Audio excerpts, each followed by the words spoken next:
What's up, everybody? You know what time it is? It is 8 o'clock on Monday night. You can't start the barbecue week without starting it on Monday. So That's right. let's go. Coming to you live from the Uncle Steve Shake Studios in Center Bonstead, New Hampshire. Uncle Steve, man, what can I say? Incredible guy, incredible products. Right there, see, representing 16 amazing flavors. The original, the Gator Shake, the competition line, the dessert shake, the new magic ribs, and oh, don't forget the sauce with no name. Uncle Steve uses the freshest ingredients. When you get an order, it was probably bottled a couple days before it got sent out to you. He strives himself on that. Customer service is impeccable. You email him, he's emailing you back. You call the number, he's going to call you back, or he's going to answer the phone. There's no middleman. You go right to the source with Steve. Yeah, incredible stuff. Check him out, UncleSteveShake.com, and on Facebook, check out Uncle Steve Shake Nation for all the latest and greatest news, cooks, recipes. Anybody using Shake, catch all that coverage right there. Uncle Steve Shake Nation. Uncle Steve Shake, shake some on everything. Tonight also brought to you by Joe's Meat Market. Guys and girls, Joe's Meat Market.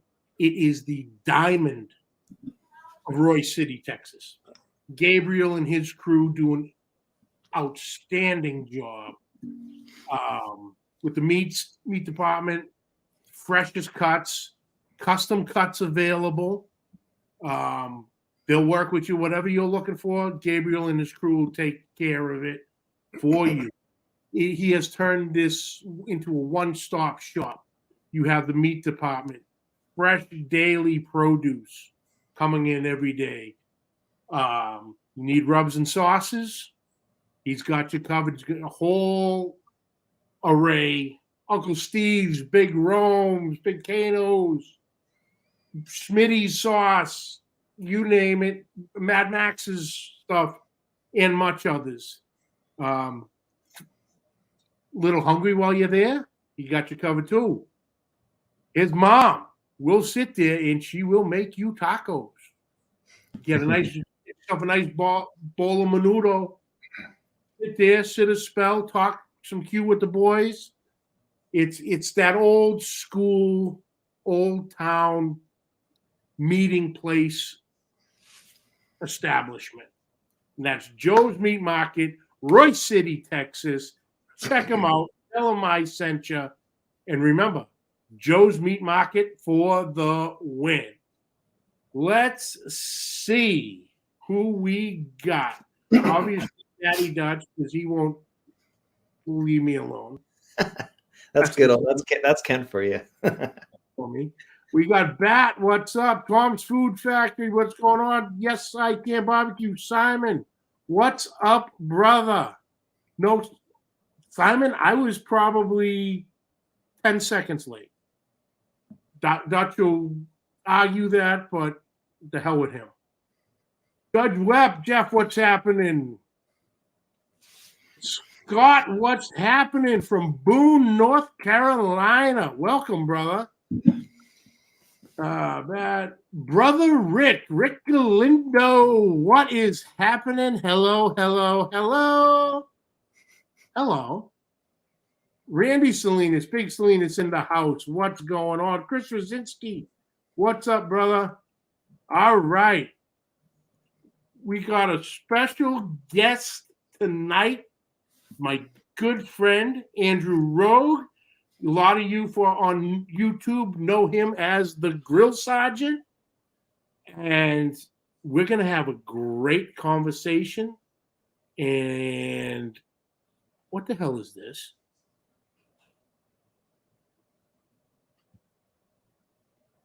going to get a little tight in here, Andrew. Let's do it. Oh, look at this. Ah! He wanted to come play. You just had to let Ken in. You just had to let him in. Check your phone, Andrew. Oh gosh! See, if whenever I go live, Ken is always texting me.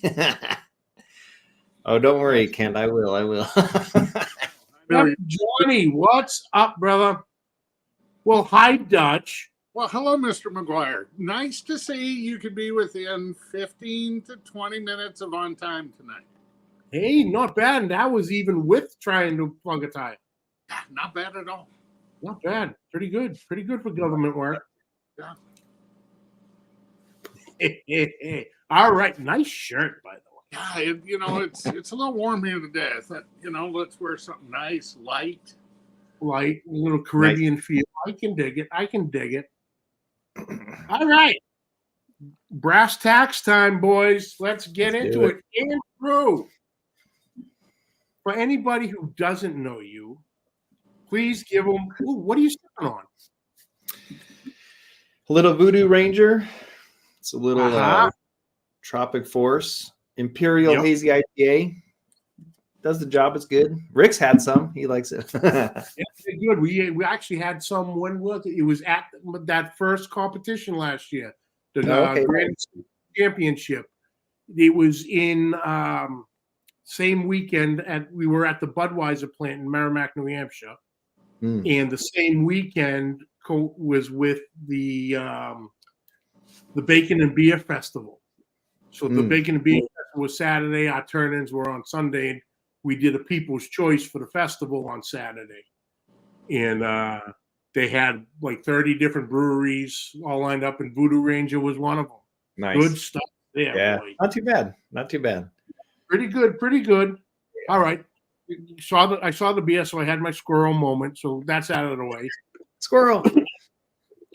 Tell everybody about you. Who is Andrew?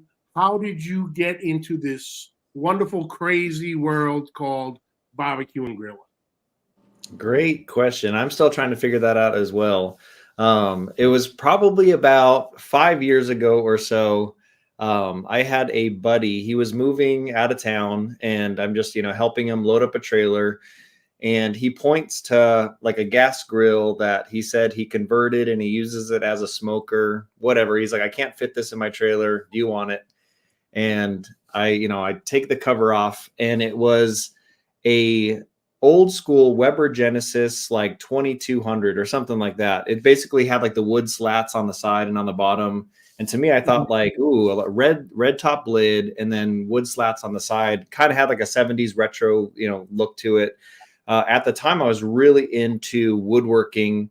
And to me, I kind of saw it as like, this would be a fun woodworking thing. Didn't really know how to grill, didn't know how to barbecue, I didn't even know how to light up a bag of charcoal. So all that being said, I put kind of a few weeks into restoring this grill, throwing all the things at it, new burners, the whole nine thing. Anyway, so once I get this done and I post it, Weber reposted on their Instagram, basically like, this is what it looked like out of our showroom floor in the 80s or something like that. Like it was done so well. So a lot of Weber, usually people that love Weber, I have a 1973 Weber behind me. If you're a fan of Weber, you're going to have a bunch of kettles and whatnot. So kind of the whole Weber head community, they reach out, and a few of them were even giving me parts that had like broken on it. And they're like, hey, I got a spare parts in my backyard. I'm like, well, let me pay for shipping. They're like, it's all good. And I'm like, man, these barbecue people are like really cool people.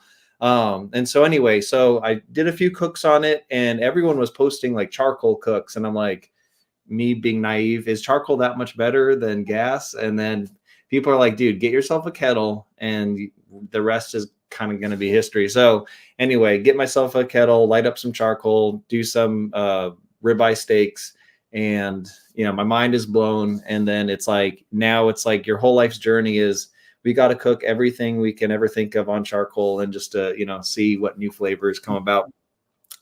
Anyway, I was playing around with some slow motion footage while I was cooking on the kettle, and I had put it to Facebook. And my one buddy, who he was a producer at CBS, he was like, dude, this quality footage is something that you should maybe even look to pitching to Weber. Like, this is quality. You know, I was using a nice camera, whatnot. I used to work in the film industry.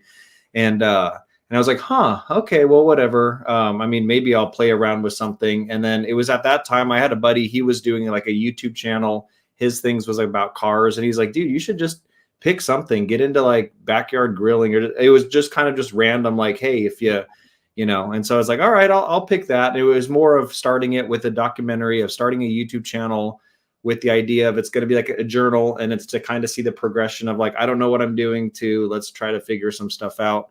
And it's kind of funny, me and a coworker were playing around with some channel names, and we were first like, oh, imagine being either a grill sergeant and you're like yelling at your barbecues and kind of like that whole like route, or the other one would be Grill Cosby, and I'm glad I didn't go that route. So yeah, we pretty much started with Grill Sergeant, and the irony is in all of that, didn't really know how to cook or, you know, barbecue per se, but definitely learned a lot. I mean, I'd call Ken every other day, and he'd be like, all right, here's how you're going to do some ribs. And he would walk me through like step by step of how you do ribs and what a snake method is. And that was pretty helpful. And then so my channel was more 80% comedy, 20% how to cook, because I'm like, you know, you got to fill in where you lack. So I'm like, all right, I know how to, you know, goof around. That's, you know, something I can't stop. So it was kind of like, just, you're trying to find your niche as a YouTuber. So it's like, all right, you know, everyone's like so serious and blah, blah, blah. It's like, I know how to drink beer and goof off. And it's like, okay, let that be, you know, kind of something. And then the pandemic hit, and I think all of us, we saw our channels kind of just rise up, because now everyone everywhere is locked down, and it's like, how do I grill from home? And so, yeah, we were pretty much in a lockdown for like a year or two. And by the time the film industry was like, you can come back to work, I'm like, kind of like having fun doing this YouTube thing. So we were able to do kind of like a split thing. And then now, now we're just doing it full time. So it was about, I want to say 2 years ago, I went to take a surprise trip to Texas to surprise Jared from Frack Daddy Barbecue, and then Rick from Rick's Barbecue and Specialties. You know, when you do YouTube, you meet so many friends. And then the funny thing is, most of the time you never meet until you actually get to meet, through either like, oh, let's meet up in Houston or this or that, or there you go. Rick, sorry, I got a couple questions for you, Andrew. But all right, you got it. The things I was looking for, I was scrolling through your channel. I was trying to find a picture on your channel. The finger? No, of that Red Weber. Oh. Yeah, that's what I was looking for, because if you haven't seen that, you need to check it out, because he did an amazing job. Actually, I think I have it. What's funny is I just showed someone the other day. I think I have it on my phone really quick. But yeah, that was a pretty cool. That was a pretty cool little. Actually, I have the picture right here. Let me see if it will come up in here. Yeah. So basically the handle, the wood slats underneath, just had that with that beautiful red. Actually, if I can find the before photo, it was horrible. And I was like, man, if you just do a wax job. And then someone told me like, hey, here's how you bring the emblem back from just being corroded and nasty. Mm-hmm. And so just slowly, over a few weeks, kind of brought it back to life. But that was definitely a fun project. And definitely. But it was kind of cool. It kind of showed me the barbecue community, in that, man, these are a bunch of cool people. And just like other, especially at Facebook on the time, everything's so like political and so fighty, and I need to know your values, and I need to know what you believe in and how you vote. And it's like the barbecue's like, hey, good food is good food. And I'm like, this is the secret. Like, this is the community to be in, and no one bickers and like, usually there's very little drama within the barbecue community. So yeah, just that's kind of, why, I like it and, enjoy it. So, but yeah, I came out here 2 years ago to say hi to Jared and Rick, and I didn't realize how beautiful Texas was. I thought Texas was like cowboys and, tumbleweeds and just like barren and, and then you come out and you're like, oh my God, it's green and beautiful. And so, yeah, so we had made the move out about 2 years ago and decided just to start doing YouTube full time. And it's been fun. Yeah. And, from what the boys tell me is when you finally made, when they all, met you for the first time, they're like, huh, from California. And he looks perfectly normal. I mean, yeah, around here we don't say the C word, but yeah, pretty much. I mean, what's funny is when you get to Texas, you're like, oh yes, there's something that within your soul, you're like, you feel at home and you feel like this is how it's supposed to be. Like in LA, neighbors wouldn't talk to you out on the street. No one would talk to each other. If you did, it would be like, whoa, what are you talking? Like, it just has this weird thing. And it doesn't feel right. Like if you see a neighbor in need, you go out and help. It's like, it's in your blood, to do. And you don't have to say, hold on, I'll help you, but I need to know who you voted. Like, who cares? It's like, go out. So coming to Texas, it's like all the neighbors come out. Hey, we've been waiting for you. How's it going? This and that. But the one thing is when you meet someone, and of course everyone talks here, it's like, oh, where'd you move from? You're like, I'd rather not say it. No, yeah. Because you automatically know they're like, oh, you're from California. You're probably going to ruin the state. It's like, no. And the line I use is I tried to Texas my California and that didn't work. So I decided That's just to right. That's right. Brilliant. Brilliant. NBL, what's up? Tim Rogers, what's up, brother? And then brother Rick. And then he moved to Texas and how to barbecue the right way. You know what? Because Andrew went to Chef Johnny's house and not Rick's. That's why. That's right. Well, then Tom is already going to start it. All right. Okay. This is actually a good question. Seeing, originally from the C word and now in Texas. The answer is beans. Beans. Chili. Yeah, beans are great, but they do not belong in chili. Sorry, that's just. Well, Andrew, thank you for joining us tonight. That was all right. See you later. Bye. Hey, Ken, you can take over. Here you go. Here's my beer. I'm with Johnny. You're wrong. So hey, well, here's the funny thing about that is, one, to be honest, I don't care. I love that Texans get so riled up about that. And in fact, I actually have a script for a video about. It's called. The video title, whenever it comes out, because we just need to film it. I already have cast in the whole 9 yards. It's going to be called The Original Texas Sin. And it's literally about a man's attempt to try to put beans in chili. And it's this whole ordeal of every time he tries, it gets shot out of his hand or something. He's just trying to enjoy his bowl of chili with some beans. Oh boy, here comes Chef, Mr. All Hat and No Cattle. Good luck. Hey, it's so riled up, so. You got to go back, and Chef had a collab a few years back with Backwoods Gourmet Cooking. They were doing a chili collab. And Chef's out there over the open fire. He's underneath the mesquite tree out there in the backyard of where they're at. And then he comes up with the beans. And Chef goes, you didn't really think I was going to put these in my chili, did you? Nice. So that's awesome. Or through the video, they kind of edited together.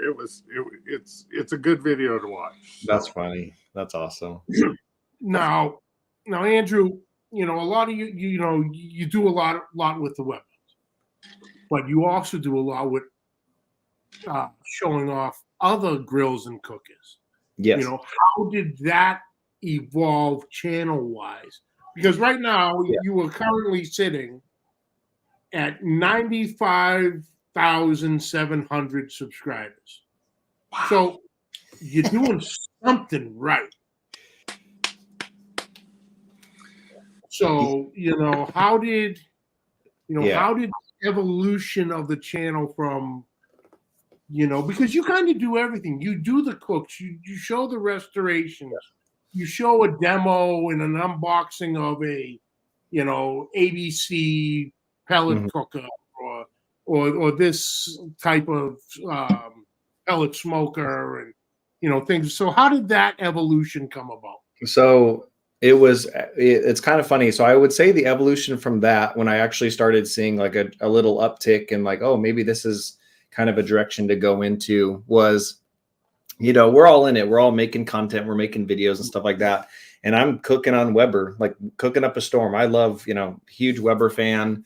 And it was when Weber announced the Weber Smoke Fire. And it's like, ooh, like something new. And so for me, you know, I like, you know, doing, you know, grill reviews and stuff like that.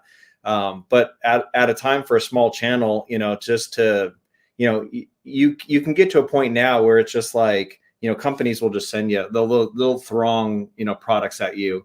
Whereas back in the day, you're trying to, you know, get a channel started all out of pocket, and oh, okay, you're putting down like deposits and how much is this grill, how much is that grill, this and that.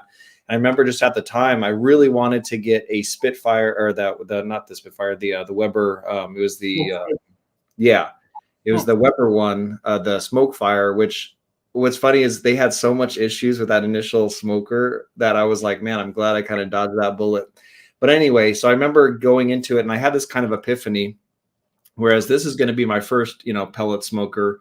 And I was just looking at kind of the analytics of like, hey, you know, kind of like when people are new to barbecue, what are they looking into getting? And most of them were actually going towards, you know, pellet smokers and stuff like that. And I really wanted to get the Weber, but then I also kind of took into consideration, usually when people want to get into the sport, they're not looking at the high-end models. They're looking like what's the cheapest I can get into the sport. So I remember going, and I made a video about this to see if maybe this kind of like a vlog style, like maybe this would be fun. Like we're going to go to 3, you know, kind of box stores, and we're going to go to Walmart, Lowe's, and Home Depot. We're going to check the barbecue aisles. The cheapest like pellet smoker there, I'll buy. Like, don't care what brand it is. If a Traeger's on sale, it was going to be Traeger, if, you know, whatever. So I'm looking around. At Home Depot, they had a Traeger, and it was like, actually, it was a really good deal. It was some Traeger, and it was like $3.99. I remember going to Lowe's, and they had this vertical Pit Boss pellet smoker for $3.79. I was like, this is the cheapest one, so we're gonna get it. And then basically, if someone's trying to get into the sport for the cheapest amount, all right, this might appeal to them. So anyway, I cook on it, and I realized I was like, that was actually pretty cool.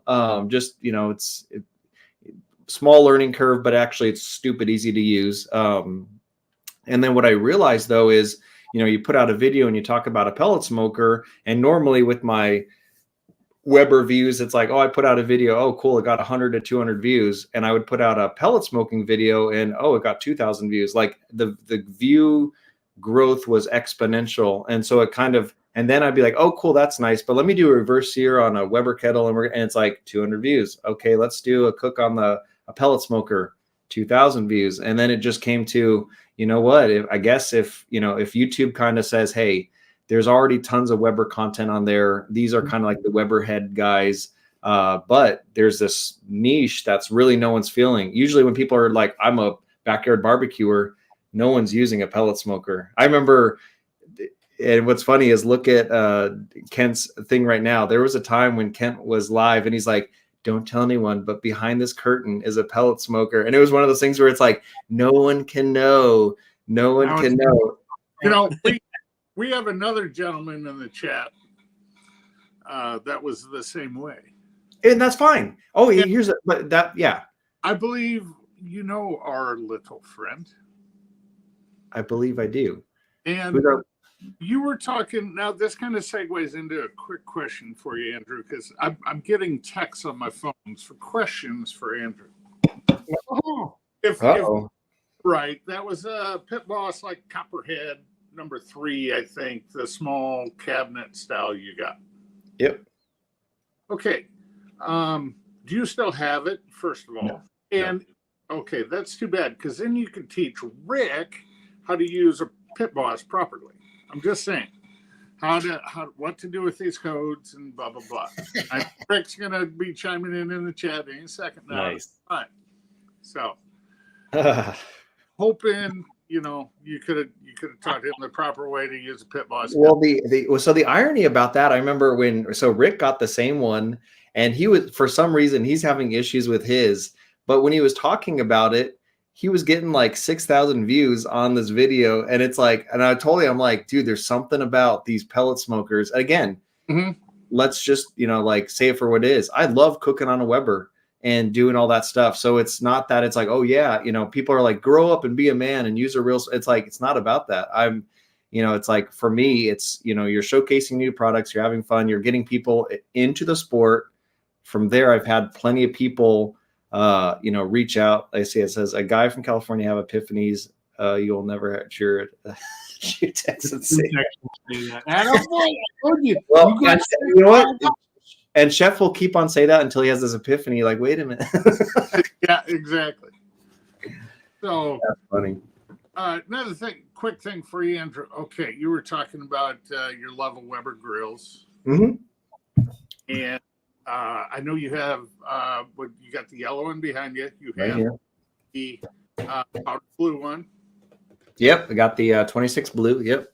And you have the black one that you did your Nobody Grills Like Sergeant music video with. Do not have that one anymore. Oh, you don't? Okay. No. Well, I had it, yes. Oh, I've had the Weber Ranch. I've had and I still have tons of Webers. When we were making the move from Cali to Texas, I had to get rid of about 20 grills just to lighten the load and come on out. You can't say the C word. Yeah, I can't say it though. Okay. Corby Simpkins, what's up, brother? Doodle Q, I heard their names called a few times. Oh, were they in Bishop or where were they? No, they weren't in Bishop. Where were they? Heard his name called a few times this weekend, but nice. So, Andrew, can you please explain to us the proper technique on if your Weber kettle is running a little low in heat? How do you stoke the coals properly, Cali style? The only way is to do it the way I learned from Kent, and you take a lawn blower and you just blow it right over the coals and just have If you have never seen this video, okay, in between planes flying over Andrew's head out west, we'll just say out west, he takes a leaf blower and puts it by the grill grate on that Weber, and there are embers everywhere. And this is the live stream. Oh yeah, it was hilarious. His wife thought he was going to burn the garage and the house down. Dude, and what's funny is I was cooking in the front yard, and you just see this tornado of fire go up, and then stuff's landing on there's like dry grass behind me. I was like, oh my gosh, we're gonna die. And what's funny is, so when I flew out to North Carolina, what I'll do is go through my phone, kind of clear up photos, and I found that screen grab of this tornado of fire. I was like, oh, that's funny. It just, it's kind of just just memories of the whole barbecue journey.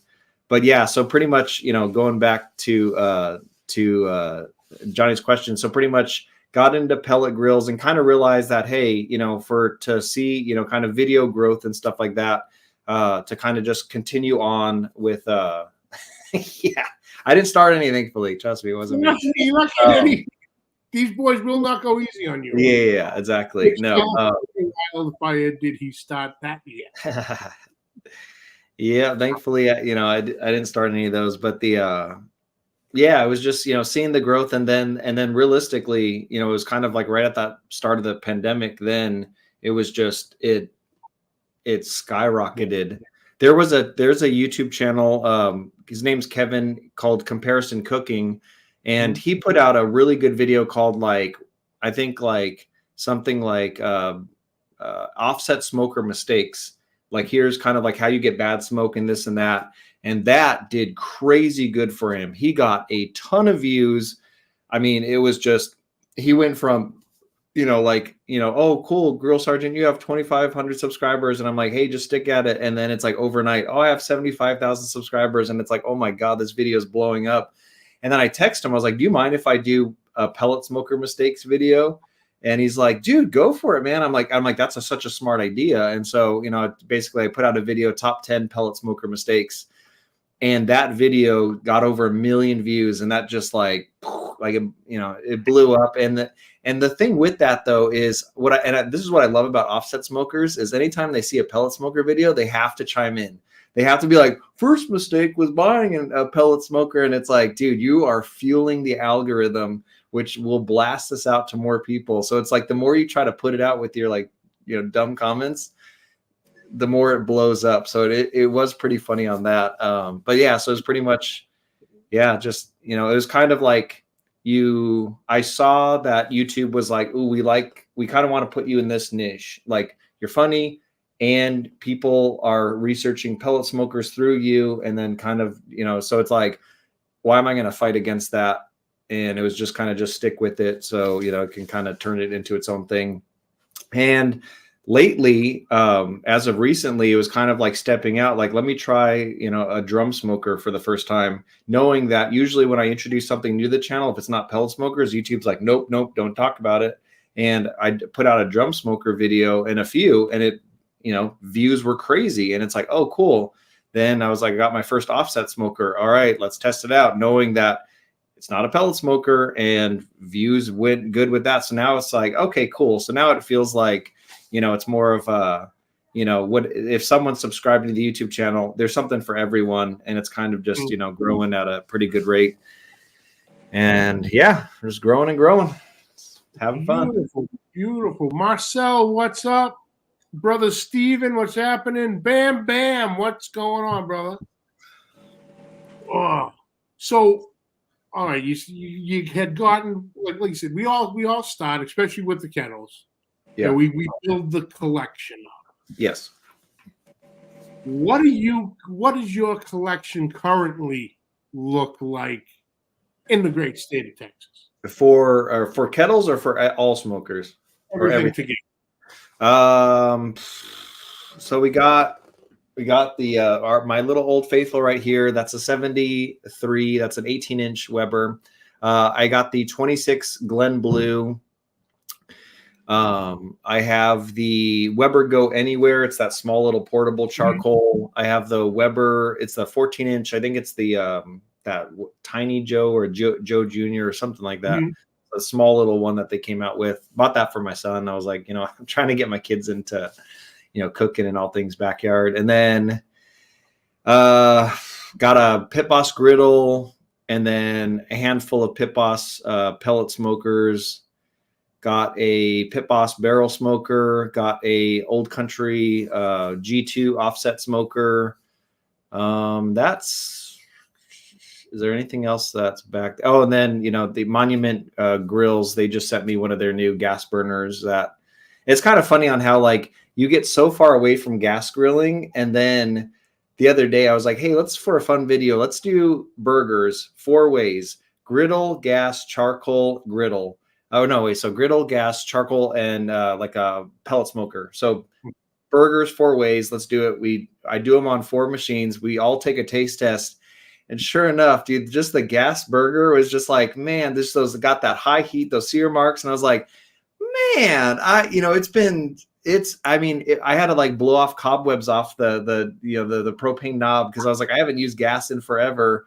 And this was just to like make an experiment. And I was like, there's something about just, and maybe it's the nostalgia of, this is just, you're in the backyard, your dad's grilling up on the gas grill. Here's a gas burger, whatever. Like, and to me, there's always a special place for a smash burger. There's always a special place for a charcoal burger. But there was just something that had just that high heat, that juiciness. I was like, man, I gotta, trust me, I'm a backyard barbecue guy, but dang, that burger off a gas grill was like really, really good. So what's funny is when Monument sent it, it's like, okay, whatever, like make a video about it. But then I was like, hey, this is pretty, like, it's kind of funny that the stuff that they put into it, it's like, all right, if in theory, if you do want a gas grill in your backyard, there are a few that are actually pretty cool to play around with.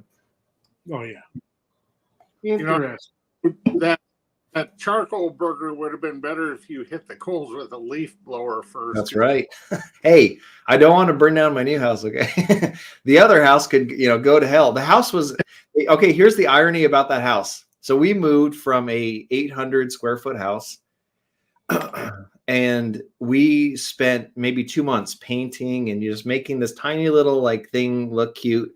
We come out to Texas, and then a neighbor shows like, oh, they literally demolished it, like plowed it to the ground just to develop on it. It's like, And then you're thinking, I'm like, all those cabinets I painted individually, take off, paint them. It's like the bane of your life's existence. And then it's just like, oh yeah, it's like, in theory, it's like, we didn't even need to do that. Like, if we just knew, it's like, oh man, I just, Yeah. you know. So anyway, so yeah, coming out to here, you know, just you went from an 800s, you know, square foot house, 3,000 square foot house. And so now the kids have room to run, and, you know, it's just, it's a crazy ton better out here. And then I'll joke with my kids, if they're acting up, I'm like, hey, we will move back to California. No, we'll be good. We'll be good. So it's like, all right, I don't want to hear.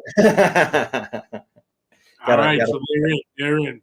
Hey, Kevin Hernandez, what's up, brother? So yeah, the channel's great with the leaf blower. Let me go back to this for a second. I didn't see you do it. I saw brother Rick do it, and I think he was using it on. Oh, what the hell is it? The green egg? No, it was on the Weber, but it's the. Well, what's the one that's like the Santa Maria style? The Attachment. The Gabby grill. Yeah. The Gabby grill. He was doing that, and he was stoking the wood to get the wood but he had one of the little handheld ones, you know, by like Ryobi or DeWalt, you know. Yeah, he has a small one. That makes sense. Yes. I go, that's awesome. Yes. Yeah, when I saw that, I was like, that makes sense. I put the full on like 700 cubic feet per inches, like full on, like, you know, as much air as we could put on this thing. And it's like, well, file that under. That was dumb. It was literally a fire tornado. Yeah, it was. And the way the kettle shape is when the hit it was like, I'm like, oh my god, jeez. I think we either summoned a demon or something's catching on fire. Like, it was crazy. But anyway, actually, this is a good segue. I didn't mention one grill that I have, and this is kind of funny. So before I get into this grill, there's a backstory to that. So near me, there is a barbecue little shop in Helotes, Lone Star Barbecue Pro Supply Shop. And that was kind of like it's 5 minutes from my house. And so I'll go up there. They have a beer on tap, and it's pretty much, you know, pour yourself a beer, shoot, you know, just, you know, talk whatever. Brian Crawford's the owner. He has a really, you know, nice history in competition barbecue and stuff like that. But his kind of guy working there was Dwight Homan. And Dwight, you know, is just, if you went there on any given day, Dwight's working behind the counter. And so, you know, playing, you know, just talking with him, saying, hey, I got a YouTube channel, this and that. And then he texts me one day, and he's like, hey, I got my brother. He is going to be doing one of his practice competition steaks here at the shop. Do you want to come by and check it out? Sure. Zero clue about competition, and realistically didn't really even have a desire in competition barbecue, just because from what I thought it was going to be like, it's like that's not my cup of tea. A lot of people ask like, hey, when are you going to open up a food truck or restaurant? I'm like, not my cup of tea. And I feel like if I went that route, the thing that I love doing, which is backyard barbecue, I'd end up just hate doing it. Like, oh, forget this, dude. Like, once it becomes like a chore or work, once it feels like a chore or work, it's like, no, not in it. Like, forget it. But anyway, so went down there just to see, like, okay, it's kind of like you get a sneak peek into a world of, you know, whatever. And so I was mesmerized at like, oh, here's the process of what I do. And then it's like, oh, okay, well, how well do you do? And he's like, well, I'm actually the first Texan to get a perfect steak score in this state or something like that. And if you look on the points leaderboard, there's people, again, I'm just learning this, but there's people that will points chase, and it's like they're going to every single event, and then they're walking. And it doesn't matter if you got first or 10th, all it cares about at the end of the year is, oh, I get to say I placed third overall and, you know, whatever, golden tickets and blah, blah, blah. So anyway, all that being said, I see how it's done. And so then it's like, okay, the steak's done. And I'm like, mind you, that's a beautiful steak. I'm like, you trimmed a crap ton off that ribeye and I'm like, it's almost like a sin. Like, why wouldn't you just cook the whole dang ribeye? Like, there's so much goodness that you're like trimming off to get it into this like almost hockey puck shape. But anyway, I take a bite of this ribeye and it's like mind you, choice grade, but your taste buds go through the roof and blow, like super amazing. It was such an experience. So anyway, all that being said, there's in Helotes, which is again maybe 10 minutes from my house, there's going to be a steak SCA event. And he's like, hey, do you want to come to my booth and, kind of drink some beers and just hang out? I was like, absolutely, totally cool. So do that. And the irony in that is, one, just from doing YouTube, you finally get to meet people of like, oh my God, you're here. And so there were some people that are like, Grill Sergeant, and you got to meet, and that was cool in and of itself. But the competition showed me really that your guy on your right and on your left, you could end up becoming best friends for life with them, because they're like, oh yeah, try my steak. Oh yeah. And then, they, and so these people that you meet up, everyone knows everyone. It's like kind of like a big family. So it basically solidified in my mind, if you're into competitions, I get it. I understand it now. Like, that's why in my mind, I'm like, why is Kent driving all these miles to go to all these comps? And it's like, and then you do one, you're like, I get it. I could totally see why. Because if you think about it, like, it's a crazy expense to kind of, especially if you want a points chase, crazy expensive. And even if you're placing first every time, it's still like, oh, cool, what, you broke even on this trip? Like, it's not like, oh, this is making me tons of money here. Like, the irony is, the last one we just went to, the guy's like, oh, you won $2,000. It took me $3,000 to get my trailer out here. It's like, and you're like, what? Like, it's just that, like, and I'm just trying to like process like anyway, before I get into that. So do that. Very, very cool to see the process done live. And then, of course, the guy I was with, Doug Homan, he ends up walking that event, so it's just a really, really cool thing. And so anyway, so I get back from that, and there's one grill that I was given by my friend Scott, and he came up with this grill called the Spitfire Grill. And it was almost like he looked at it as more of like a vertical cooking unit, kind of had a Weber style top where you had like this vent on the top. Mm-hmm. But what's cool is you had the charcoal basket inside, and you'd basically cook above it. But the way when you close the lid, you could also force air into it, and you could cook below the charcoal too, which I've never seen done before. So this charcoal basket that it set on, it was almost like it had such a fine kind of metal mesh to it, where you could put hot air over it, get those coals screaming hot. You'll get up to 1200 degree F if you wanted to like cook a pizza or something like that, if you wanted to. Or if you're like, you turn the air system off, open it up, and then it just becomes like a normal, charcoal kettle. And I told him, I was like, you know what, you should bring this to an SCA and you should cook on it, because you can bring whatever you want. Most people are bringing these compact cookers, and as long as you have some grill grates on it, go to work. And he's like, hey, I actually have custom grill grates that I have for this machine. He sends me some, I do some testing on it. And I was like, you know what, this will work. And so, anyway, I say that, and blah, blah, blah. A few months go later, and he's like, hey, Andrew, I signed up for a SCA event in North Carolina. And I'm like, oh, that's cool. Like, have fun. He's like, you want to come out here and, do it too? And I was like, you know what? I looked at the schedule, and usually it's like you have a busy schedule, and there's things, and there's like that schedule is like, for at least for this past weekend, it was open. So I was like, you know what? Okay, let's just go and let's just have some fun and this and that.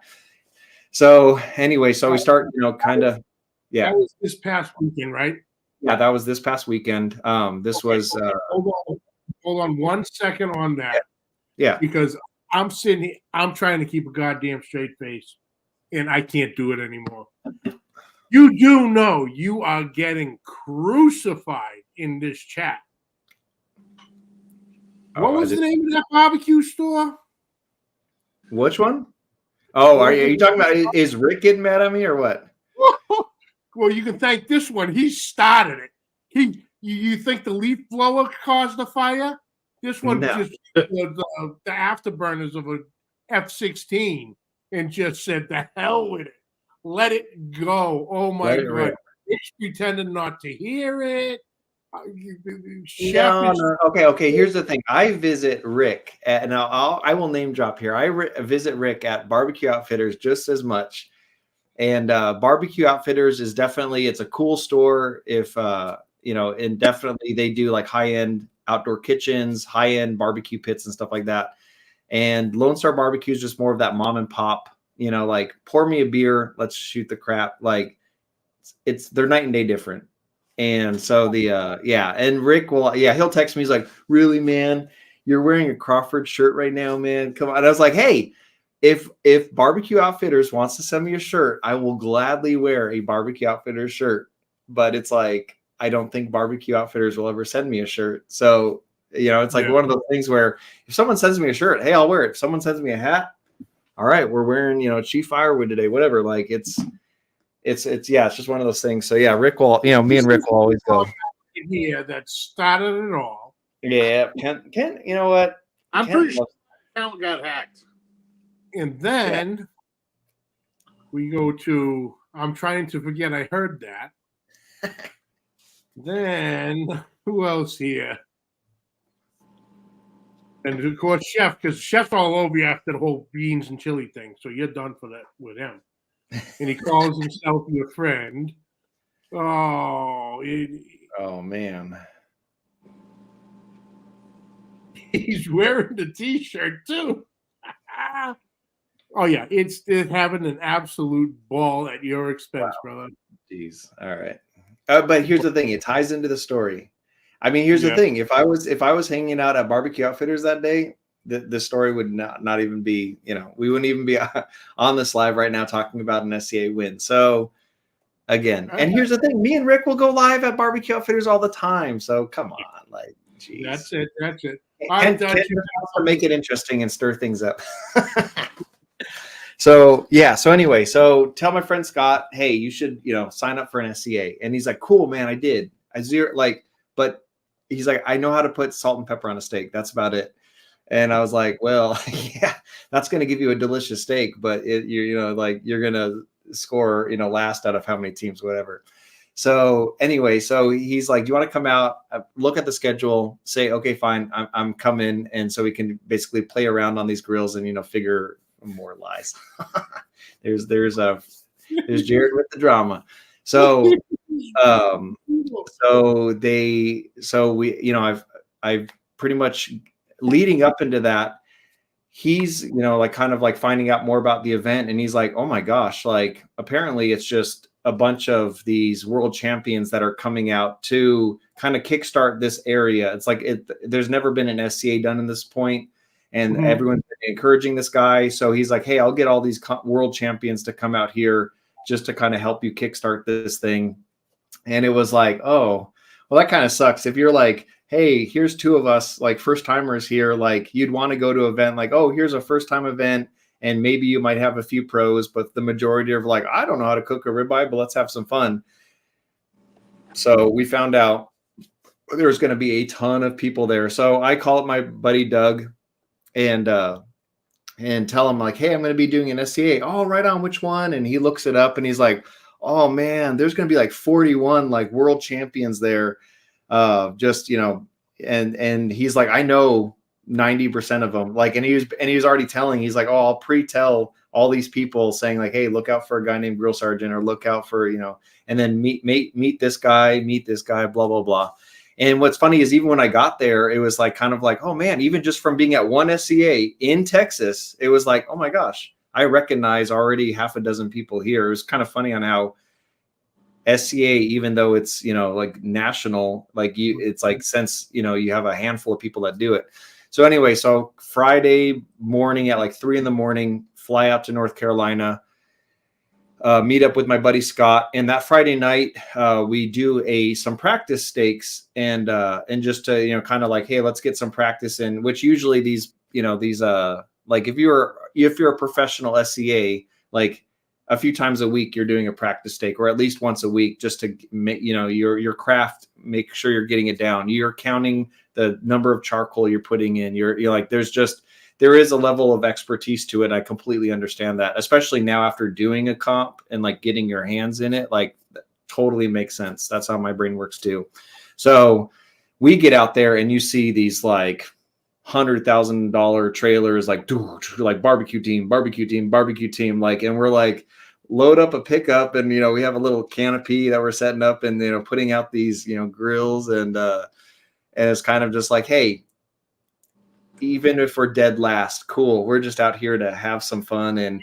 And I told him, though, I was like, you will see your neighbors are going to be your neighbors are going to be your, like you're going to be friends with everyone out here. And sure enough, like a guy next to us, world champion of so-and-so, and he was the one where I'm like, hey, where's our can opener? He comes, hey, here, use mine. And it's like, wow, all right. And so it's kind of like, again, to kind of show to Scott, like, hey, man, these people are, like, it's just everyone has each other's back. If they walk, we're cheering. If we walk, they're cheering. And it's like everyone's just excited. And it's it's in and of itself.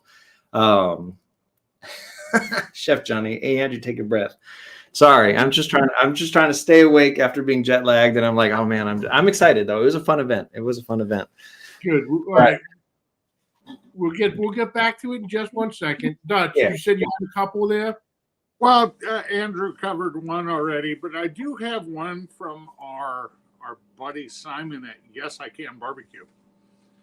Andrew, if you recall back to February when you showed up to the rodeo. Yes. Is that the shirt hanging behind you? No. Andrew, No, sir. His big Texas shirt on. That's right. Simon, The Texas hat on there. Got it. That's the shirt hanging behind him. Nope. That's just the plan. So But back then, Johnny would say, oh man, that man, he's all hat and no cattle. And I'm like, now I can say, I am not, I swear. Congrats, T3 on your first SCA. Yeah. Way cool, buddy. Here's the problem. There's only 2 spots to go up. You can only go down the rest of it. So that saying, there was a time, just to segue into that, there was a time when, so Kent showed me how to make ribs. I thank Kent endearly for teaching me how to do ribs. That, it is what it is. And my buddy was like, oh, cool. I'm at that stage where you just start having kids and you're kind of more at home. Okay, how do I do ribs? And I was like, here's my recipe. Got it from my friend Kent. He ends up doing it. Oh my gosh, this best ribs I've ever had. Well, next weekend, there was like a small little rib cook-off in his area. You know what? Just for giggles, I'm going to sign up. He ends up placing first in ribs with this recipe that Kent gave me that I gave to him. So I tell Kent, kind of excited, because I'm like, dude, Kent, like, this is going to be, like, this is awesome. And he's like, I'm so sorry. I'm like, what? He got first place. He's like, what sucks is just that thrill of getting first place. Now, whenever you do a comp and you're like, oh, second, fifth, at least you walked, or you didn't even get called. And everything's a letdown. Everything's leading up to like, oh man, you're trying to get first, or you're trying to. This is how I've learned from talking to everybody and listening to everybody who does a competition, barbecue, SCA, any of it. It's like you get in there and you do well, okay? Yeah. And you got bit by the bug, and clearly we can see on your face you have been bit by the bug, 100%. It's like what the hell did all the rock stars saying? Back in the day, oh, we were chasing the dragon. Yeah. With the lifestyle. Yeah. You're chasing it. Yeah. That's what this becomes. And and that's just part of it. But like you had said earlier, it's the friendships, the relationships. Yeah. Oh you yeah, make. for sure. How many friends did you make this weekend who are now in North Carolina? Exactly. Well, mind you, the amount of numbers exchanged and Facebook, Instagram exchange and all that stuff, some of them were like, I would say even a majority of them drove in from other states. So there were a few from North Carolina, And yet some are like, oh, I'm driving back tonight, this state, this state, this state, this state. But then you're going back of like, you have, I mean, the irony is like now you're Instagram friends with all these world steak champion guys. And it's just like, oh man, just for the event. Yeah. Just for that event thing. And the cool thing is, and especially, again, this is my first SCA. One thing when they, you have the teams meeting and stuff like that, they'll ask, who's your first time here? And there was maybe, I want to say maybe 8 to 10 of us raised our hand. This is our first time cooking. And everyone was just like, heck yeah, dude. Like, that's awesome. Like, it's like fresh meat. It's the sports growing. It's like, and realistically, you don't want to see the same. It's like, yes, seeing your friends over and over again, it's cool. But then meeting new friends is just as cool. And then a lot of times, like our neighbor who's a world champion, he's like, you'd be surprised. He's like, most times if you're new and you're coming in, you do something just that much different. When steaks, like whoever places first, everyone gets to name drop. I use this rub, this rub, this rub. And then everyone uses that. And then all the steaks taste identical. And then you come in as like, I don't know what I'm doing, but it's like, oh my gosh, it's something new. It still tasted good, but it's different. And it almost gives you a little bit of an advantage because everyone else's taste the same. You maybe have that little thing of bringing kind of a new perspective in it, whatever. But again, just it was really cool to see that there were people's first times there, and then also to see that you also have 40 teams that are professional trailered out, and they were like cutting in their van, like in their trailer and stuff like that. It's like, whoa, man, these people are like pros and stuff like that. So anyway, the joke part about this. So my buddy Scott, he signs up for 2 appetizers, 2 ancillaries, and he signs up for steak A, steak B. So he's basically here, Andrew, you'll be steak B, I'll take steak A. And let's just have fun with this. Now, the only thing that sucks is we ended up doing so bad in the majority of what we did, because while you're trying to like focus and this stuff like that, you have everyone like, what the hell are you cooking on? So if you walk around any SCA thing, you're going to see M grills. You're going to see hasty bakes. You're going to see PKs, maybe a Weber, but it's like, for the most part, it's like, oh, all these grills are identical. And then we're cooking on this like R2D2 looking robot thing. Like, what the hell is this? And it's like, and so you would just get so caught up like, hey, in being friendly, let me tell you about this. Mind you, while we're talking to him, we're burning our appetizer like with 1200 degree heat. Like, dang it. He looks at, he's like, Andrew, I burnt the shit out of your pizza. I'm like, oh my gosh. I'm like, this is the pizza I'm turning in. And you look at it and you're like, well, all right, that just got ruined. And you're like, whatever. Like, and so we did another appetizer. They did prosciutto wrapped dovetail poppers. They were amazing. Like we, again, hand them out to your neighbors, and the guy's like, oh, if you're submitting this is better than my, appetizer, whatever. So, and again, it's just like we're doing our steaks, and then someone comes over and starts. It's like, dude, we got a minute and 15 seconds to lift the steak up. Like, it's either we're talking to people or we're going to be focused, on the steak and whatnot. And again, it was just, again, so anyway, we turn in our steaks. Really, to be truthful, I wasn't really happy with my turn in, but I did know that it's like, okay, when you submit a steak, they're judging on the upper half. The lower half is just a taste. And I'm like, thank God, because my lower half looks like crap. But it's like, all right, if they're truthfully judging just on the upper half, all right. But I'm like, oh, so anyway, so you're submitting it and be like, we don't know how, you know what? That's the thing. You have to be creative. And I was trying to be creative, and they burnt the crap out of my creativity. So I was like, all right, whatever. Like, it is what it is. I'm telling you, like, hindsight is 2020. But I don't want to take too many wins, Kent. Like you said, you want to have the next time. Next time I do an SCA, I want to win an appetizer. I want to walk with an appetizer. So that's normally a great sign when you don't like your stuff.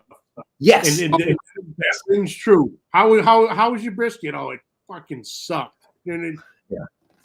First place. Yeah. When goes smooth and you're like, I like what I turned in, blah blah blah. There'll be 35 teams, and you're going to be 30th in every category that you like. The one where you get that, you're going to get like a second, third place one. That's funny. So anyway, and then, the fun thing about this being your first SCA is you have zero clue about like turn-in times and when you should start prepping for stuff. And so here we are, like literally speed walking. We're like, we have 1 minute to get to that judge table, and we're like, you can't run, and you're like, and everyone's like, good luck, man, good luck. And we're like, oh my gosh, we're like turning it in just at the nick of time. The lady who I gave my burnt pizza to, she like opens the box and she does this with her eyes. She's like, it's like, you totally judged me, and you're not even the judge. You literally give me a ticket and you hand this off to the judge.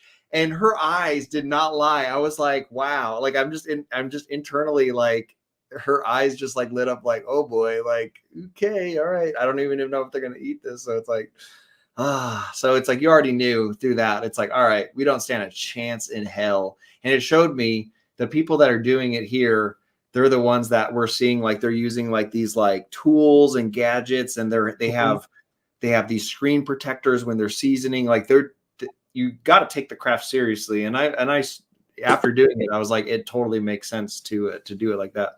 Right. So this Scott right here, Scott Corbin. So this is the man he will make these Spitfire grills in Boone, North Carolina. And so basically I got to hang out with Scott and his wife. And so, yeah, we were just laughing about that Scott's like, oh man, I totally burnt that pizza. And it's like, hey dude, it is what it is. Like, and then the irony in that is we burnt the crap out of that pizza. And when we looked at the scoreboard, we didn't even come in last place. So we're like, woo! like that just shows like we can burn a pizza, and then it's like you still won't place last. So I'm like, wow, all right. That's pretty funny. So absolutely. Yeah. All right. So you get turned in, you get the steak turned in. Yes. So then it's a little bit time to relax, do some cleanup. So, right. So basically my goal was the quicker we can turn the steak in, I can crack open a beer and say, oh, to hell with this all. Like, it was like, just so much pressure, and to turn in, and right when it turns in, you're running back to that cooler. You're like, crack open a beer, like, now you can just relax, and you can go and meet all these other SCA people and shake hands, and, just, where are you from, and just get to mingle and tell stories and whatnot. And so, then it's like, oh, hey, it's 5 minutes to judging. And so it's like, all right.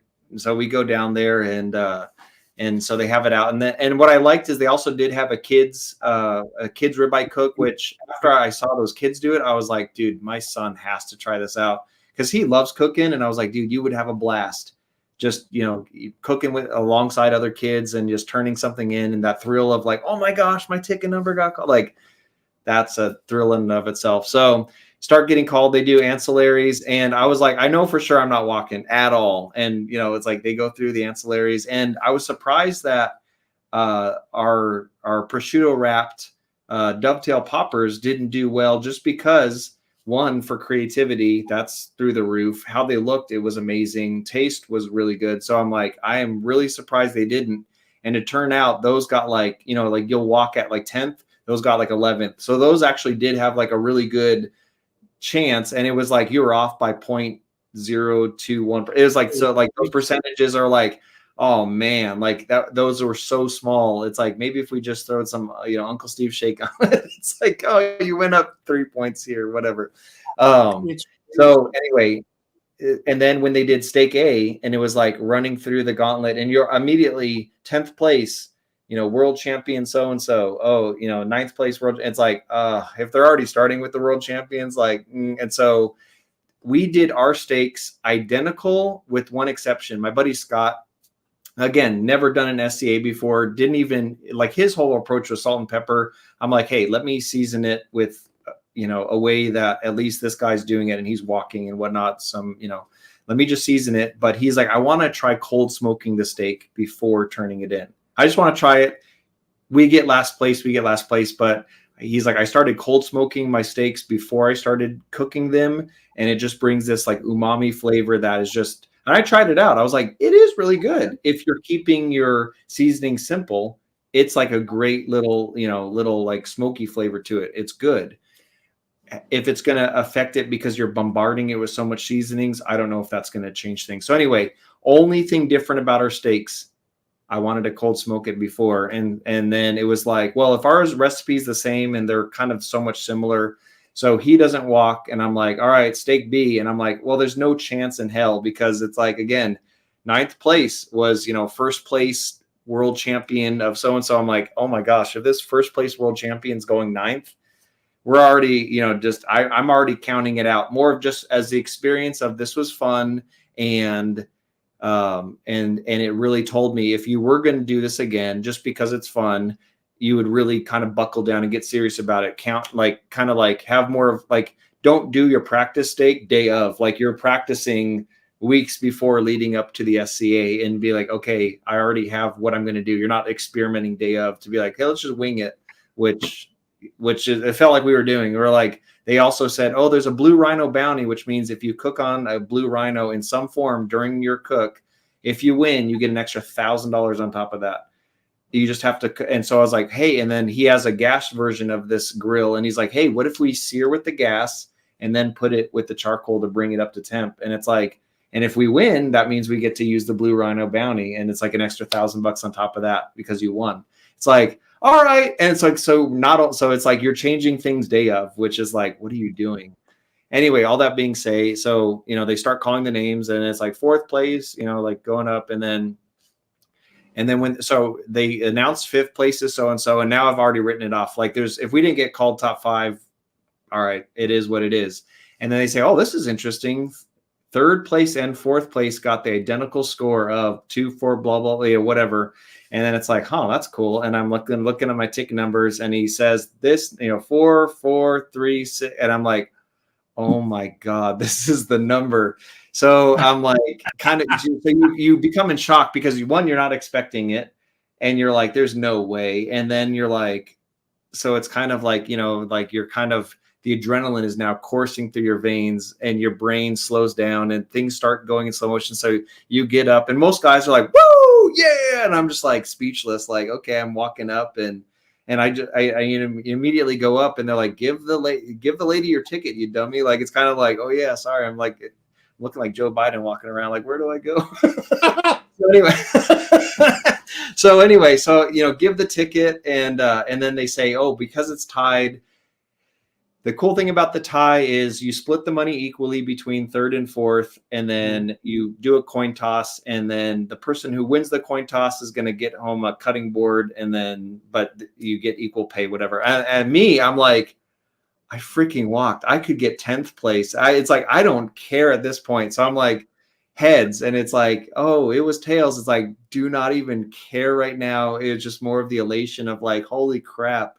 So I get to say, hey, Andrew from San Antonio, Texas. And the cool thing is Scott we had shirts on that said Spitfire Grills. And then on the back, he had put the Grill Sergeant logo. So I was like, if everyone could whip out their phones, I turn around, I'm like, I'm almost at 100,000 subscribers. So I was like, if y'all can subscribe, that would be really cool. That would help. This video will be on YouTube. But kind of just said, hey, I met my friend Scott here. He has this really cool cooker, and I told him we should try doing like an SCA with this. And then I was like, and the crazy thing is, this is my first SCA, and people were just like, half of them were jaw dropped. The other half were cheering like, hell yeah, first time doing an SCA and tying for 3rd, like badass. And you thank, you thank your sponsors, you say your rubs that you're using. And then you sit down in bewilderment, like, did that just freaking happen? Like, what on earth? And then the cool thing is, so my buddy Doug, so someone is always going live to say, oh, here's the live results of such and such. So my buddy Doug texts me, he's like, hell yeah, dude. He's like, that's awesome. And so the texts start pouring in. Doug's brother from Lone Star, he texts me, he's like, bro, I heard you won, man. And so it's kind of like, oh my gosh. So after the event wraps up, everyone goes to our tent, like, what the hell cooker are you talking about? Because it's like, here we are, we don't know what we're doing, we're just cooking on this pit, and then everyone runs over to like, what the hell is a Spitfire grill? And then one guy there was like talking to Scott, the owner of the company, is like, yeah, you know, in buying one, you can get one off the website. He's like, yeah, I just want to buy this one right here. Like, just name your price right now. He's like, sure. Okay, here's my price. He's like, he literally took it from our table and gave him the cash, put it in his truck. He's like, yeah. So I was like, I mean, yeah, it was so awesome to be like, you know what, to me, truly, I was like, I did feel like not like if you actually knew what you were doing, which again, I don't, it would be cool that you can basically bang out your ancillary and your steak cook on this one unit just because it could do 5. Like the irony is when he first made this grill, it was like a 4-in-1. You can use it like a Santa Maria. You could, you know, do cast iron cooking on it. You can use it like a charcoal grill. You can make a pizza. There's 4 things it gifts. But he's such like an inventor. By the time I got it, it was like, by the way, it can do 9 things now. It can cold smoke. It can do normal smoking. You can do 2 pork butts at a time. I'm like, how the hell? Like it just kept on morphing because he's like, oh, wait a minute, you could do this with it and this with it and this with it. It kept on evolving. And so yeah, to me, I was just like, this would be fun to bring to an SCA. And it was kind of like, we just proved like, just having fun on it. Like, I get to hang this maybe like, here you go. There you go. Right there. It looks perfect. Yeah. Let me actually, well, here's the debate though. What else should go here? Maybe the 100,000 subscriber, like silver play button that should be in like a month now. If we just, if you guys will subscribe, just get rid of. Maybe here's the thing. I would say the 100,000 subscriber plaque here, and maybe like, we see that good here. Like, Get rid of the fat pants. Oh, you think get rid of the fat pants? Hide that down by the kettle. I mean, all right. So you're saying maybe like here. Yeah. Oh, you know what? I like that. You know what? Thank you guys for helping me interior design my office. Well, if you asked, I would have, gladly told you. And we got, you know what? We got to get Andrew one of these for 100,000. Yes, dude, I would totally rock that. See, again, I'll say it louder so Rick can hear me. I will wear any shirt that I'm given. So don't be butthurt that I'm wearing, Crawford shirt. So I know a guy who knows this guy. Maybe. Yes. What are you, about a barbecue small? Barbecue small? Yeah, so you're a large? Yeah. Okay. We'll see what hey, Ken, have your people talk to my people. We'll make it happen, man. We'll make it happen. But anyway, yeah, just again, it was just such a whirlwind event. It kind of had like mind you, I filmed everything too, but more of just like not so much for the talking bits, but more of just like I think I filmed most of it in slow motion. I did film like the award ceremony just in regular, just to like document it. But it was kind of more of like I kind of want to do like a kind of like a narrating type of video, just to kind of give it like a kind of like an underdog. We don't have shirts. That's so anyway, however I edit this video, it's kind of just going to be kind of like we're the underdogs here. We don't have a chance in hell, but we're just here to have fun. And then, it ends up, and everyone just cheers for the underdog. And it's like, and even still with that, again, phone blew up with just all the people from the thing of just being like, bro, congratulations. The one thing though is my one buddy, Doug. So there's like a guy named Jimmy Miller, I think his name is. And for a while, like Jimmy Miller, for some reason, there was beef between Jimmy and Doug. Like they just had like this rivalry until they got to do a comp and they were sitting next to each other. And they're like, and then they ended up becoming best friends. Oh, there we go. Woo! That's what I woke up to Sunday morning. I was like, and you know what? Because I was like, man, Kent would be proud of this one. Be like, from teaching me ribs 4 years ago to it's like, hey, Kent. No. Oh, that's awesome. So you couldn't imagine the smile on my face when I saw that. Oh, that's awesome, man. You can imagine my smile on the face when I was like, what? They called a freaking number? Like, what the hell? Like, oh my God. Yeah. All right, now don't lie. You've been sitting at the airport to come back to Texas, and you've been looking for more SCAs. Admit it. Oh, yes. Admit it. What Ken has something to say. Oh, he's got to wait a fucking minute. Hold on. This is big. No, Go ahead. no, time out. I can't Oh. do this. Andrew's Oh, on. okay. I thought Andrew, I'm going to tell you, next April they have a double header with the wing and dessert ancillaries, 25 miles down the road. You tell me what you need. I will have all the equipment there in a trailer, set up, ready to go. All you got to do is fly in. I can drive 8 miles, pick you up from the airport Woo! at the Club in Sioux City. And Man, see that's how tempting, man. the last one here was 39 teams for the doubleheader from 14 states. Woo! That's awesome. that's it. And see, The invitation's open. Nice. this is how it starts, Andrew.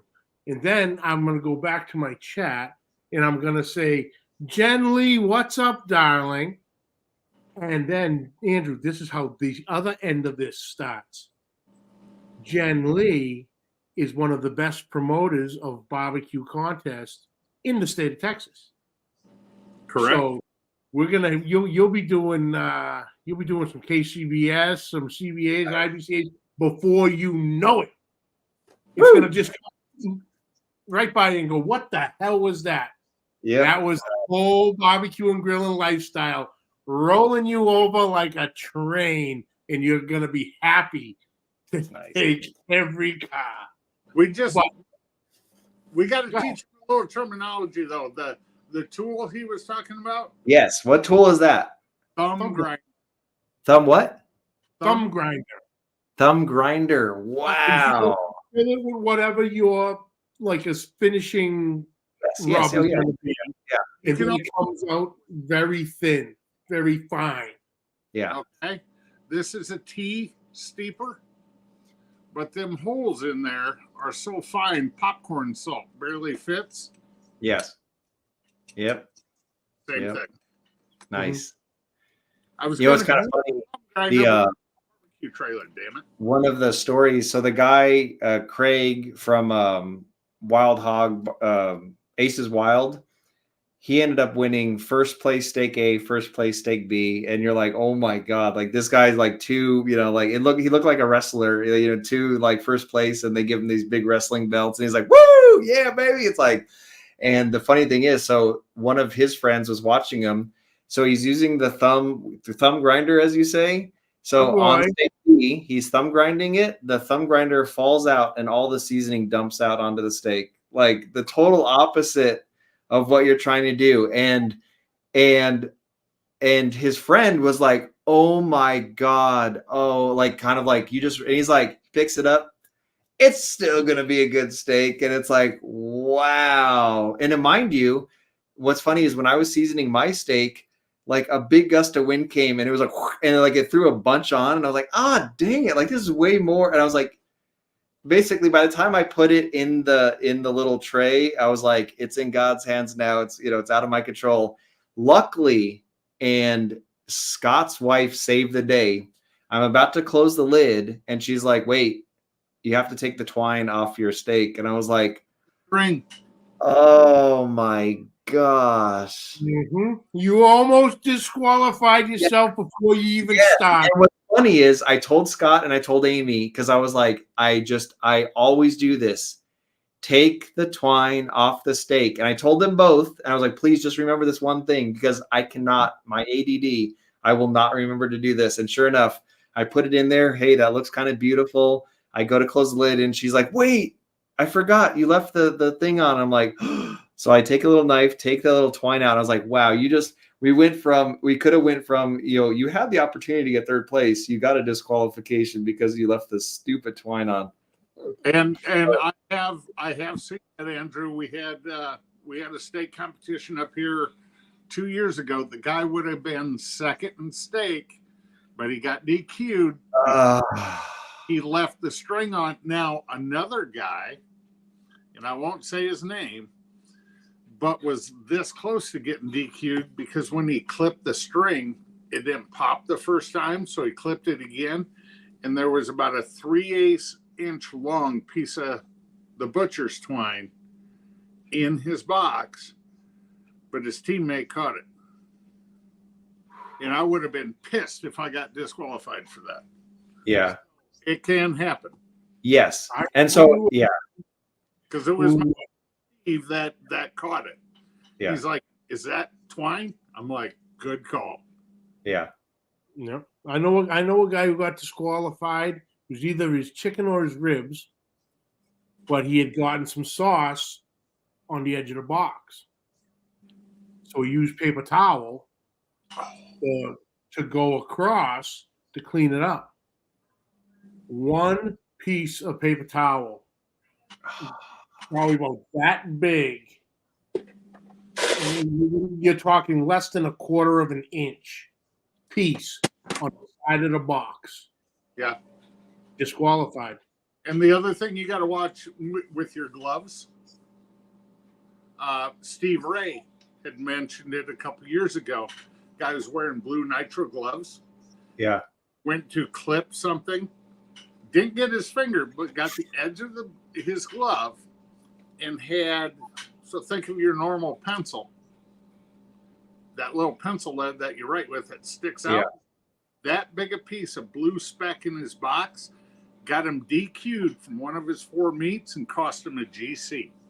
He ended up 4th overall because he got DQ'd on one meet. If he would have got 25th in that meet, he still would have GC. So it's the attention to detail that can help. Yes. Yeah. So again, shout out to Amy, Scott's wife, for just being like, wait, don't close the lid. You gotta get the twine off. And it's like, and I was just remember just being like, I like, yeah. And so I was like, I need to get a tattoo on me, like cut the twine or cut the string or like, like, how do you like remember that? I'm like, oh gosh. Cause by the time you're done seasoning and cooking, it blends so well in. It's like, it's very, it's not like, it's like, oh, it's still a bright twine. It's all marinated and it blends in with the steak. So you live and you learn. You mentioned Kevin from Comparison Cooking earlier. Yes. Yes. He sent out barbecue logs. Okay. He's what? He sent out back in the day barbecue logs. What was the temperature? Blah blah blah. Yeah. I have on the side of one of my cabinets, I have 2 magnetic clip holders. One with all the actual turn-in times, and the You're in charge. And the other one with a checklist. Is this right? Is this right? Blah blah blah. Because when you're in the middle of it, yes, in a battle, let's say, little details, no matter how many times you've done it. Yes. Like, yep, I'm good here. I'm good here. And then you look at that list before you close the box, and you're like, oh crap, I forgot a step. And that's a big deal. So, and what's funny is me and Scott are writing down all the notes that you're saying right now. We're like, wait, what do you? That is a genius idea right now. Like, I have them hanging in my trailer. Yeah, smart. Yeah, and my buddy Steve, who does the KCBS cooks. Yeah. We go through, and he'll be like, "Hey, did you do this?" It's either like, "Oh crap, I didn't," or "Yep, I got it." Nice. But having that teammate there to double check you. Yeah. Oh, agreed. Yeah. Right. Is I mean, it's invaluable, really. Yeah. So. There you go. The barbecue journal. Yep. Got that too. Yeah. Nice. There you go. I'm trying to remember Kevin's last name and I can't remember it. Flattery or Flaherty. Yeah. Flaherty. I got one. I got 1 or 2 of them journals in the barbecue trailer. Yeah. It's a smart idea. Such a smart idea. I'm like, I have that. Yeah, I have that too. I love it. It's awesome. Yeah, it is. But it's like the whole competition thing is like you said, and it rolls into the, with social media, the cooking community that we're all in, and you don't need to technically meet anybody. What I mean by that is, you could go to a contest and have not met physically met anybody there, and you're friends with half of them. And what I bring up all the time is when I came down to pick up the pit. Okay, so we had the pit reveal party. Other than my wife, my 2 kids, and my 2 dogs, the only person at that party that I physically had met before was Uncle Steve. And I technically physically met him 48 hours before that. Wow. Right. So everybody there, but, anybody who wasn't, in our group, Yeah. any of the people from just in the area who follow Newland on social media and he's having a pit party, let's see what he does. Yes. You could ask any single one of those people, and they would have said that this group of people had known each other for years. Yes. Yeah. Hands down. Now we did, with all the lives and everything, so we know each other, but that you actually get there face to face. Yep. It's wild because even the kids, my son says it all the time. He goes, "Dad, remember when we went to Texas and you met all your friends for the first time?" And people sit and go, "What the hell did he just say? Met all your friends for the first time?" Then you gotta explain it. You know what I mean? Yeah, and it's weird because we go live and we have these video chats. Countless hours of video chats, and this person, ins and outs, and then it's like, holy crap, we get to meet for the first time, like in the flesh. Like, dude, that's pretty cool. That is awesome. Yeah, look at it this way. About 5 years ago now, CJ and I had been doing shows together for 2 The hot seat, yeah. And when John Martin came on, was the weekend we were out in California. I met CJ and the Bitchy Baker, as she's known now, for the face to face for the first time. Josh and Babe. Marion was out there. Nice. Tom Maudry. AB was out there. I mean, we had a group of us out there. Yeah. And CJ, we're sending stuff back and forth before shows, during the week, blah, blah, blah, Yeah. And, I knew the guy. I just never physically met him. Yeah. Oh, yeah, for sure. And then it happened about 2 years ago. And, I'm not used to being, when you look at 3 steps, I'm not used to being the middle step. But the first step was right here because he's short. And then C-Mac. When I went out to New Hampshire and met Johnny finally, Yep. No different when I met Chef. I would say no different when I met Rick, but he can't drive his ass from San Antonio to Houston anytime. For the last 4 years. Jesus, the shots are getting fucking fired tonight, boy. Well, it's Rick. What do you expect? All right. Where the hell's that picture? I know I have it. It's all right. I'll meet Rick someday. That's all right. We'll make it happen. So, I'm not Rick. Just saying. But no, this past February, I finally got to meet Andrew. We've been talking for 5 years, at least. Back and forth. Well, no, we met the year before that. Oh yeah, you're right. You're right. See, you already you were drinking too much that weekend. You were so caught up being tied in with like the dovetail cookers. They're like, yeah, I'm on the team, baby. Woo! That's what I was told. Hell, I was pumped. Heck yeah, you were. You were excited. Yes, picture. Cool, but Nice. There we go. I make you nervous. Shut up, Rick. I don't, boss. Yeah, Dutch is rolling in there at 6'5". C-Max rolling in there at 6'10". Oh yeah, I still have that picture on my phone. That's crazy. Yeah, but all right. So you've been bit by the bug. You're ready to go. Let's do it. I'm excited for you, brother. Nice. I'm man. excited for you. And like I said, it's incredible, you know, because we do what we do, we love what we do. And, you know, when you sit there and try to explain to people, you know, well, what's a competition? We go and burn meat in the parking lot. What? Yeah. Yeah. You know, Oh, yeah. All weekend, where do you stay? There's my truck right there. You know, Yeah. what do you mean? You sleep in the truck, or you know, you got a tent. You're living high. Yeah. You know, Yeah. but it's so much fun, and It really is. Yeah.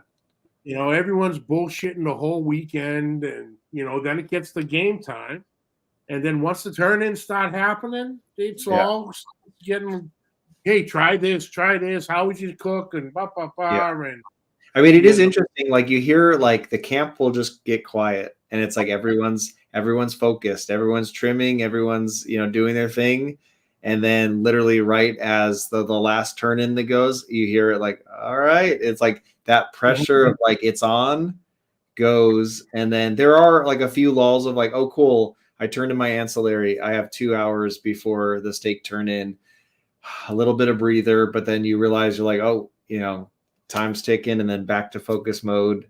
And yeah, it was half of it was just battling people, just trying to be like, what grill are you using? And you want to talk to them, and you're like, I gotta stick to times right now. I'm sorry, like I will chew your ear off right when I just submit my steak, because we have 5 minutes to turn the steak in, and the string is still on it. So.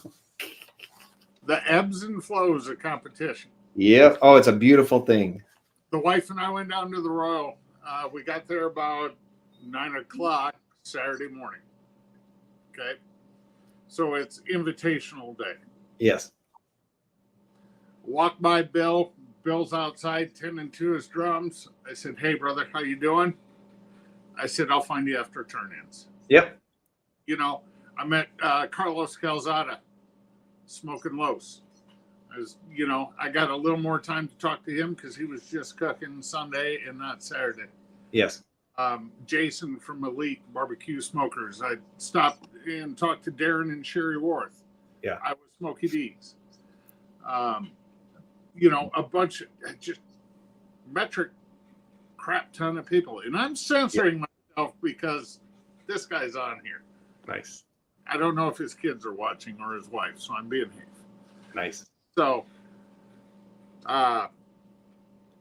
it's, you got to know when you can talk to people and when you just stay the hell back and leave them alone. Yeah. Like Bill. Okay. Competition Q is what Bill does for a living. When it's game time, leave Bill alone. Yep. He's a lot like Andrew. He'll chew your ear off afterwards. Yep. But when it's game time, leave him alone. That focus is like, dude, I'm in the zone right now. Yeah. No. I'll drink all the beers and chat it up afterwards. Yeah. Oh yeah, for sure. Which if I, to the pros that did get it right, that was cool about having a trailer. You kind of like lock yourself away. You're in your trailer. You're doing your thing. You got your music on, whatever, you're focused. And then it's like, all right, cool. Now I sit outside in your lawn chair, drink your beers, talk to your neighbors. And it's like, oh, that is pretty cool. So. And, the nice thing about SCA is you can have such a smaller trailer than like, for example, Bill's trailer. He's got 3 drums and a pellet mounted on the back. Yeah. You don't need all that real estate with SCA. No. So, like you said, you can go in there, trim, lock the door, and nobody can mess with you. Mm-hmm. Oh, yeah. Yep. Beautiful. Well, beautiful, boys. Andrew, congratulations. Welcome Thank to you. the club. Watch out. He's got it down pat already. He's got it all figured out. Nice.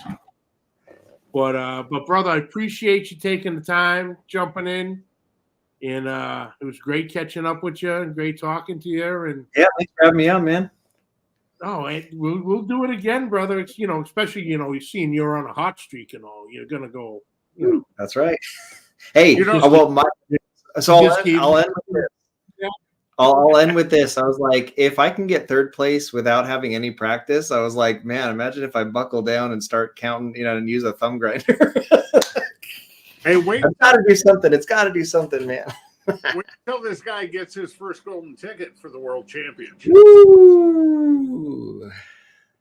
I tell you what, T3, had that been in September, you probably would have got a golden ticket for the No, World.